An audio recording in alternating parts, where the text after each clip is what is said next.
వికాస్ నీతి యాప్ను మల్కాజ్గిరి ఎమ్మెల్యే మర్రి Rajasekhar Reddy బోయిన్పల్లిలోని MLA camp కార్యాలయంలో ప్రారంభించారు.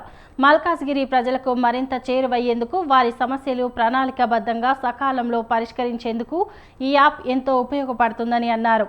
సాంకేతిక పరిజ్ఞానాన్ని ఉపయోగించి ఈ యాప్ రూపొందించినట్లు ఎమ్మెల్యే చెప్పారు.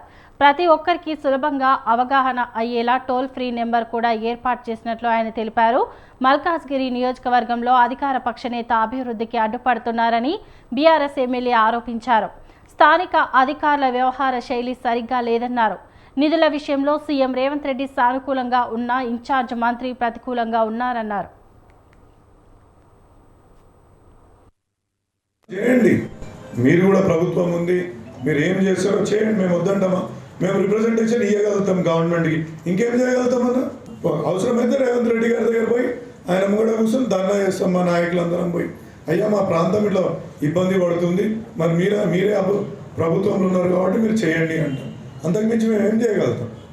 మేము డిపిఆర్ చేసుకోగలుగుతాం, టెక్నికల్ ఆస్పెక్ట్ చెప్పగలుగుతాం, దాన్ని ఏ విధంగా ప్రజలకు బెనిఫిట్ అవుతుంది, ఎంతమంది ప్రజలకు ఇవాళ నేను చెప్తున్నా వక్ఫ్ బోర్డులో ఎంతమంది నష్టపోతారో చెప్పమానండి, డిబేట్కి రమ్మనండి. మరి మీరేమని ఇచ్చిండ్రా వక్ఫ్ బోర్డుకి సంబంధించి?